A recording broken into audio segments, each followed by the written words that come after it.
everyone, welcome.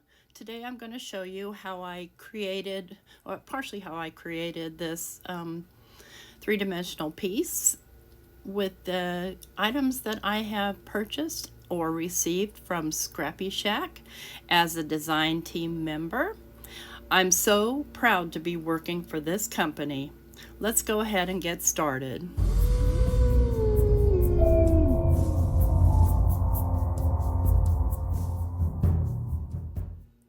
So I had already started this. I wasn't even sure if I was going to make a video, but what I'm doing here is I'm using the grit paste in Crypt from Tim Holtz distress line. And I'm using multiple tools, just whatever I can get my hands on. And I have one that I kind of stamped out and messed up on while I painted, but it's a good reference because when you're building this stuff up, you stop kind of seeing the lines underneath as you build the dimension. But I'm going to show you just a few, just little bits and pieces of how I do this. So I take my grit paste and I put a little bit on my little mat because I don't want to leave the jar open. I don't want it to all dry out on me. And I'll take whatever tool I can grab, and I've got a couple of, cheap dollar store paintbrushes that I like to use to grab and kind of pat down. So I just lay a little bit down and then I start patting it into the shape that I need. And I'm just going roughly at first, and you can refine later.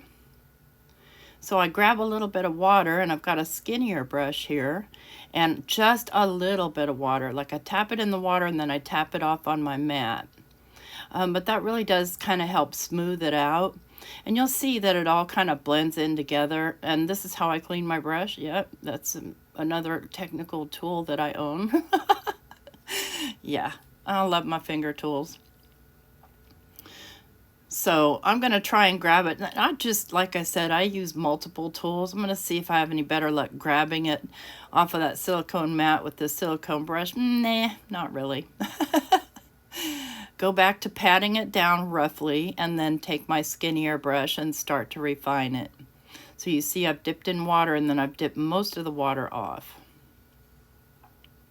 And then clean my brush with my fingertips. Hey, you can use, normal people tools, but this is me. My fingers, yeah. So you see I'm just kind of patting back and forth, and it stays wet long enough to kind of sculpt it. And if you take the brush and go lightly over it, it'll smooth, but you do have to clean your brush time to time. And if there's some parts you don't like and it's too much, you can take your little knife and just kind of chop it away and then smooth it out again. So here I'm making the little leaves more dimensional. I already had one layer on there, but I need them bigger, taller. I am working on watercolor paper. And the stamp that I'm using is from Tim Holtz and Stampers Anonymous. It's called Gothic Tapestry. And so I stamped that down in just some archival ink, black archival ink, and let it dry. And then on my first coat, like I said, I did a light coat and started building the larger elements, the big leaf and the big flower, because those are going to be the tallest elements on the piece. So here's just another demonstration of kind of creating a leaf with its little dimension in it. And right there, see, I want that big leaf, I want it to be extended all the way. So, I am using some artistic license here because that's not how the artist created it. But some of the detail is just very difficult to recreate without spending, days and weeks. And this video is done over a course of a few days because you have to let the layers dry in between. So I just kind of move this around and shape it until it becomes kind of organically part of that other stem, using a little bit of water to smooth out and move around. And just kind of make that all one cohesive piece. And it's gonna, of course, look weird. And if you get too much, scrape some off. This, my motto is if you don't like something, change it. And I do that a lot on this one. Yeah, this is an experiment. I had done one before. I'd done it with the regular texture paste, and then I put the what's that glossy stuff? Come on, brain. I tell you what. Distress embossing glaze in different colors on the flower and stuff. So you can do this with just about any kind of molding medium. There's a nice shot of my gray hair. Well, you know, I get plenty of hair in my projects too. I used to crochet a lot, and so much of my hair was crocheted into my works. I always told my kids, you know, there's a huge part of me in this piece that I made you. So there I am, kind of smoothing up the side a little bit, and then making my little kind of marks, leaf print, you know, so it's dimensional. All right, so we're going to work on this flower, and see, I'm looking at the picture for reference because I can't see it at all on the page anymore, especially after I put this big old glob. So I just plop a glob on there and I start looking at the reference, and I decide to use this little stylus tool that I bought from Sizzix and Tim Holtz. It's for those, for shaping flowers. But it works great to make dips and things too. You know, you don't have to buy a bunch of technical tools. You can just find what you have, use it. And see, I'm trying to get some good dimension in this flower. And you know, anybody can do this. You can do this. I know you can do it. But do you want to? You know, that's the point. There's a lot of work that's going into this. So, you know, I mainly just wanted to show you how I did it. And I did it strictly for fun. And, oh, by the way, it's my design team project for ScrappyShak. And I know I mentioned that in the beginning of the video. I was super honored to be invited to be on ScrappyShak's design team. The owner, Melanie, is just an awesome person. And my teammates are wonderful people. There's just 4 of us. It's a brand new design team. And it's terrific. It's great. I love that I get to work with Tim Holtz products because they're my favorite. And so, yeah, I was super thrilled. So here I am just kind of working on shaping this flower a little bit more. And just take your time. Be easy on yourself. Leaves are super easy. Do leaves all over everything. That'll work. You can do vines. You can shape your leaves like into ivy or whatever. So my idea behind this is that this is made of, this is like a tombstone sort of thing that's made of concrete. And it's old. And someone, you know, had actually sculpted the concrete like you see. So here's me just refining this center, checking my picture for reference again. Yeah, I'm sorry somebody decided today that it was a good day to do landscaping, but hey, you know, I would be cool with it if, like, there was just one day a week, probably preferably on Sundays, even though I work Sundays, that nobody was allowed to use noisy machines. All right, so that's dry now, and you see how much darker it gets.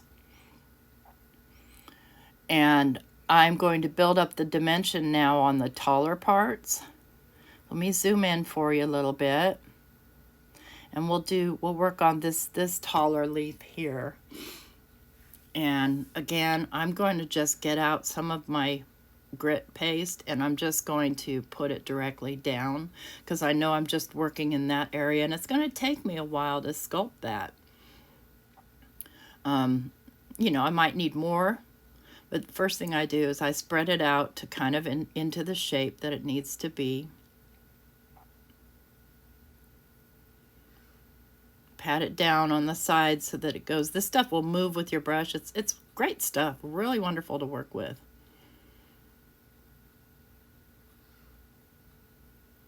See, I'm just kind of looking at how I can shape this and make it dimensional so it looks like it's curved, like not like curved in a curve, but like how a leaf rolls, like it's rolled.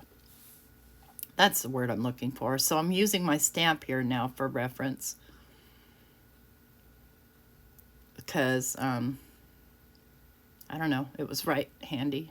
But you see up in that little corner, that little flourish piece, I had a heck of a time recreating that, because I'm like, well, what is it? If you don't know what something is, it's very difficult to mimic it if you can't imagine it in your head. I don't know. That's the way it works for me anyway. So I'm just getting the lines in there and getting the curves. And now I'm just going to refine it.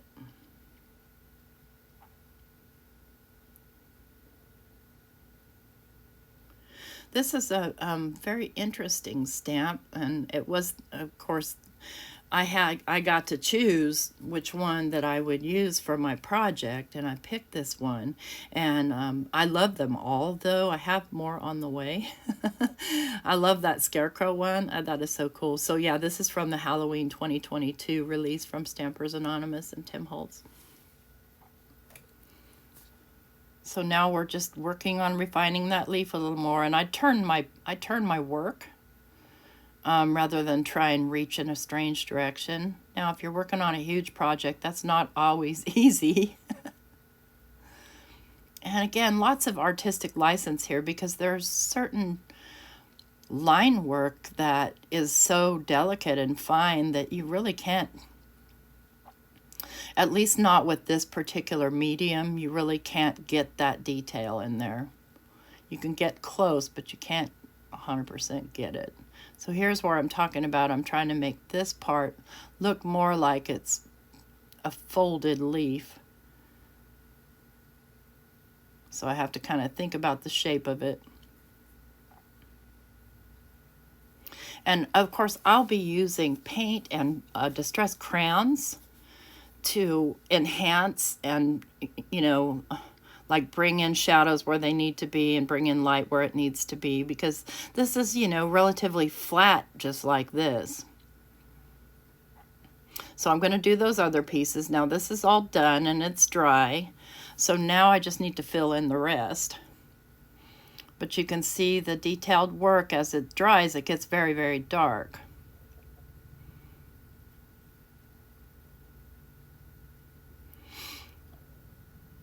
Here's some pictures, still pictures of when it was wet. You can see some pieces partially drying. And some of the more detailed, tinier flowers and things. So you can see the detail a lot while it's wet, but as it dries, it's much harder to see it. And you have to be careful that you don't smash your work. So, you know, I recommend working in one area and then letting it dry before you move on to the next area. All right, so now I'll go ahead and fill these in. I just wanted to show you those still pictures, kind of, since this is a process video. And I am just going to basically lightly go over basically the whole thing. I'm kind of trying to avoid the eye sockets at this point, but I'll go around everything else. And I think, and I can't remember because that was a couple days ago, and you know how it is when you get old. I think that I end up smoothing most of this out with my finger.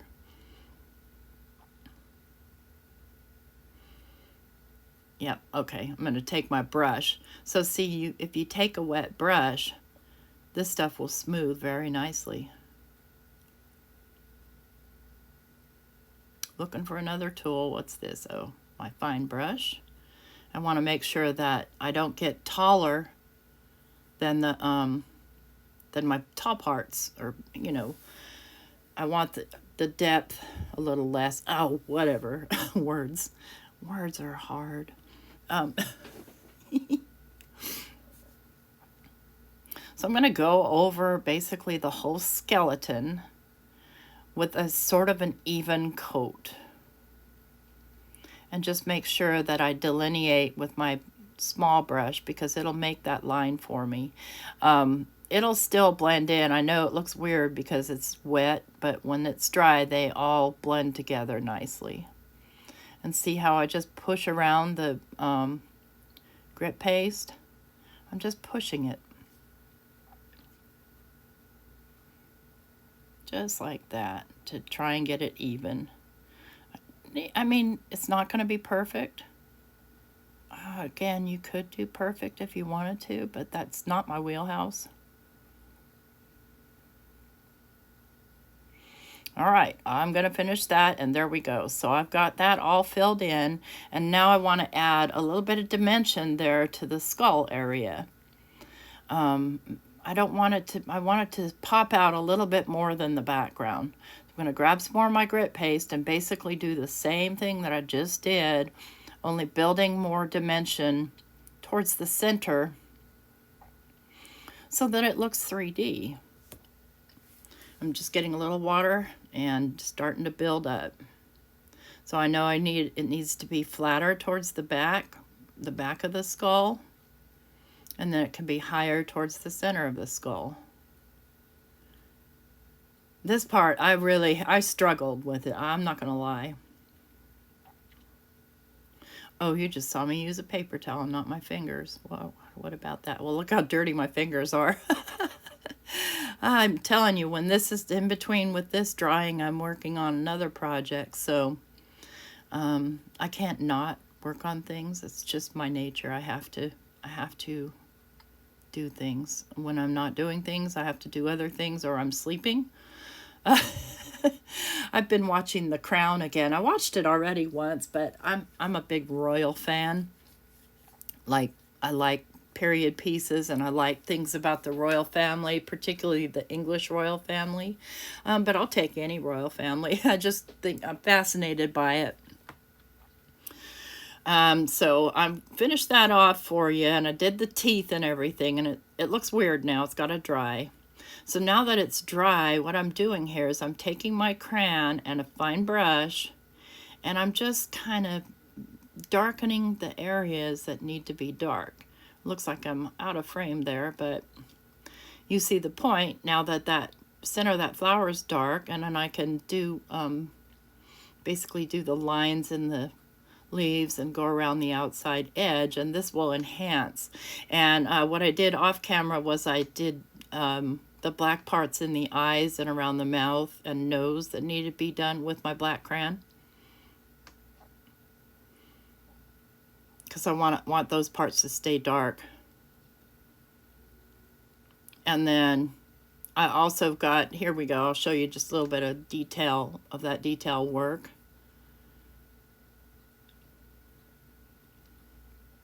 And I'll tell you later, there's a part that I'm not super happy with. So this is after doing the full thing with a black crayon. And then I'm a little bit more with black crayon. I don't know how this picture got in here. This was hard to put together because it was so, you know, disjointed. This one I did the picket fence to bring out the highlights. And then the last one I did with the forest moss to bring in the greens. So that's basically my process here. I'll show you some other things that I've done. So that was a spot I really didn't like on there. So if you don't like something, change it. I put a bug. Let's get a bug on there. That'll cover that up.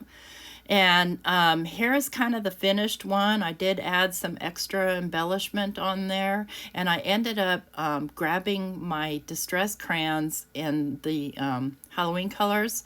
I've got the Iron Gate, I've got the Decayed, and I've got the, from last year, Empty Tomb.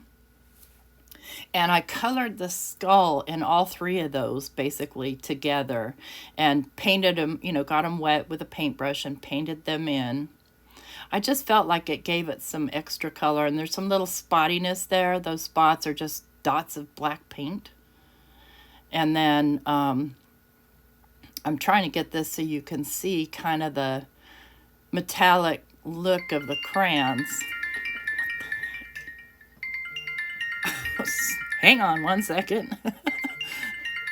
I don't know why my watch decided it wants to ring all of a sudden. I can't even find it. There we go. It's over. Sorry about that. I'm leaving it. I have done this voiceover like 3 times and I'm tired. Anyway, I hope you like them. I think it came out pretty cool. By the way, I did the frame with just some modeling clay, some air dry modeling clay, and then covered it in grit paste because I didn't want to use up all my grit paste. If you like that video, please give me a thumbs up. Thanks for stopping in. Have yourself a wonderful, wonderful day and a happy Halloween.